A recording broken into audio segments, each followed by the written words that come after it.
Introducing Growth Guarantee Homes from MP Developers. Trust forever. 100 நாள் ஆட்சியை செஞ்சாங்க, ரீல்ஸ் போட்டாங்க, ரீல் விட்டாங்க. இதுதான் 100 நாளுடைய சாதனை. வேற என்ன மக்களுக்கு செஞ்சாங்க? தமிழ்நாட்டில் மக்களுடைய பிரச்சனைக்காக எந்த ஒரு போராட்டத்தில் கலந்துக்கிட்டாங்களா? எதுவுமே இல்லையே. இவருக்கு தெரியலைங்க, ஒன்றுமே தெரியல. காவிரி நதிநீரை பிரச்சனை பற்றி ஒன்றுமே தெரியல. கல்லூரி மாணவர் கொலை அது வந்து ஏற்கனவே நான் சட்டமன்றத்திலேயே கொண்டு வந்து கவன ஈர்ப்பு தீர்மானம் வந்தாங்க. அந்த கவன ஈர்ப்பு தீர்மானத்துக்கு அரசு வருகின்ற திங்கட்கிழமை அதுக்கு முழு விவரம் கொடுப்பதாக சொல்லியிருக்கிறாங்க. அது ஒரு மிக கொடுமையான செயல். இன்றைக்கு கல்லூரியில் படிக்க வைப்பதற்கு ஒரு மாணவன் தன்னுடைய வாழ்க்கையில் ஏற்றப்பட வேண்டும் என்பதற்காக தான் கல்லூரியிலே படிக்க வைக்கிறாங்க. ஆனால் கல்லூரியில் இருக்கின்ற மாணவர்களுக்கு ஏற்படுகின்ற அந்த சண்டை சச்சரவுகளால் ஒரு மாணவனுடைய உயிர் இழப்பது என்பது யாரும் ஏற்றுக்கொள்ள முடியாதது. இது மிக ஒரு வேதனையான விஷயம். அதனால் அந்த அரசு முழு கவனம் செலுத்தி இந்த மாணவன் மரணத்திற்கு யாரெல்லாம் காரணமோ அவர்கள் மீது தான் சட்ட ரீதியாக நடவடிக்கை எடுக்கப்பட வேண்டும்.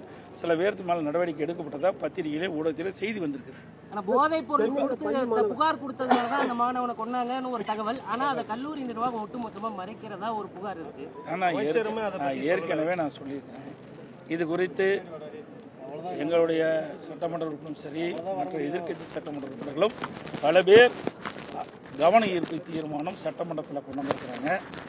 அப்பொழுது அமைச்சர்கள் இது குறித்து முழு விளக்கத்தை வருகிற திங்கட்கிழமை எடுத்துக்கொள்வதாக சொல்லியிருக்கிறாங்க. அது மட்டும் இல்லாமல் ஊடகத்திலையும் பத்திரிகையில் வருகின்ற செய்தி ஒரு அதிர்ச்சிகரமான செய்தியாக இருக்குது. என்ன காரணத்திற்காக அவனை பல பேர் சேர்ந்து, பல மாணவர்கள் சேர்ந்து தாக்கி கொலை செய்யப்பட்டதாக பத்திரிகை செய்தி, ஊடக செய்தி, இதையெல்லாம் விசாரித்து தான் உண்மை நிலை தெரியும். இருந்தாலும் அந்த மாணவன் இறப்பு ஏற்றுக்கொள்ள முடியாது என்ற பெற்ற தாய் தந்தைகள் எந்த அளவுக்கு மனவேதனைப்படுகின்றது என்பதை உணர வேண்டும். மற்ற மாணவர்கள் இந்த செயலில் ஈடுபடுவது கண்டிக்கத்தக்கது.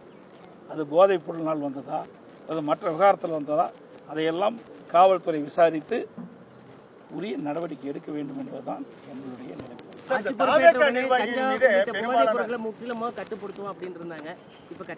நானும் தொலைக்காட்சியிலையும் டிவிலையும் பேசி தொண்டையே காட்டி வச்சு உங்களுக்கு எல்லாத்துக்கும் தெரியும்.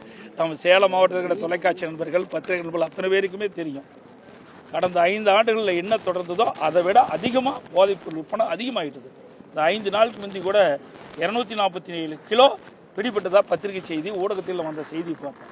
அப்படின்னா பிடிக்கப்பட்டது 247 கிலோ, சுமார் 247 கிலோன்னா இன்னும் எவ்வளவு போதைப் பொருள் புழக்கத்தில் இருக்குது என்பது அதிலிருந்து நம்ம கணக்கிட்டுக்கலாம். அதனால் அந்த போதைப் பொருள் விற்பனையை இந்த அரசு இரும்பு கரம் கொண்டு அடக்க வேண்டும். ஆனால் அது தனி கவனம் செலுத்துகிற மாதிரி இல்லை. இந்த சட்ட ஒழுங்கு சீர்குலைவுக்கு காரணமே இந்த கஞ்சா விற்பனை. அதை பயன்படுத்துகின்ற பொதுமக்களாம் சரி, இளைஞர்களாம் சரி, அதற்கு அடிமையாகி அந்த கஞ்சா போதையில் இப்படிப்பட்ட செயலில் ஈடுபடுறாங்க, தவறான செயலில் ஈடுபடுறாங்க. சார், இப்போ 100 நாட்கள் இந்த தாவேக ஆட்சியை நிறைவு செய்ய இருக்கிறது. இந்த 100 நாட்களுடைய ஆட்சியை எப்படி பார்க்குறீங்க? ஆனால் ஏற்கனவே சொல்லிட்டேன், பத்திரிகைகள் ஊடகத்தில் சொல்லிட்டாங்க, 100 நாட்கள் ஆக்குச்சு. 100 நாள் ஆட்சியை செஞ்சாங்க, ரீல்ஸ் போட்டாங்க, ரீல் விட்டாங்க. இதுதான் 100 நாளுடைய சாதனை. வேறு என்ன மக்களுக்கு செஞ்சாங்க? இன்றைக்கு 1 கிலோ அரிசி 15 ரூபாயிலிருந்து 20 ரூபா விலை உயர்ந்து விட்டது. குறுகிய காலத்தில், இது வரைக்கும் எந்த ஒரு ஆட்சியிலையும் குறுகிய காலத்தில் எவ்வளவு விலைவாசி உயர்ந்து கிடையாது. குறிப்பாக அரிசி 15 ரூபாந்து கிலோவுக்கு 20 ரூபா உயர்ந்திருக்குது. அதோட இந்த குறுகிய கால ஆட்சி பொறுப்பேற்று இந்த 100 நாளில் பல போராட்டங்களை இந்த அரசு சந்திச்சுட்டு இருக்கு. இது வரைக்கும் எந்த அரசாங்கமே தொடக்கத்தில் இப்படிப்பட்ட போராட்டத்தை சந்தித்தது கிடையாது. இன்றைக்கி விவசாயிகள் போராட்டம், தமிழ்நாடு முழுவதும் விவசாயிகள் போராட்டம் நடத்திட்டு இருக்கிறாங்க. நேற்றைய தினமும் அனைத்து இந்திய அண்ணா திராவிட முன்னேற்ற கழகத்தின் சார்பாக வருவாய் மாவட்ட அனைத்து தமிழ்நாட்டில் இருக்கின்ற அனைத்து வருவாய் மாவட்ட தலைவர்களும் கண்டன ஆர்ப்பாட்டத்தை நடத்தணும். அவர்கள் கொடுக்கப்பட்ட வாக்குறுதி நிறைவேற்றலை. தமிழக வெற்றி கழகம் ஆட்சிக்கு வந்தவுடன் விவசாயிகள், சிறு குறு விவசாயிகள், 5 ஏக்கர் குறுவாய் இருக்கின்ற விவசாயிகள் வாங்கிய கடன், பயிர்க்கடன், கூட்டு வங்கியில் வாங்கிய பயிர்க்கடன் முழுவதும் தள்ளுபடி செய்யும் சொன்னாங்க. 5 ஏக்கருக்கு மேல் நிலம் வைத்திருக்கின்ற விவசாயிகள் கூட்டுறவு வங்கியில் பயிர்க்கடன் பாதி அளவு தள்ளுபடி செய்தாங்க.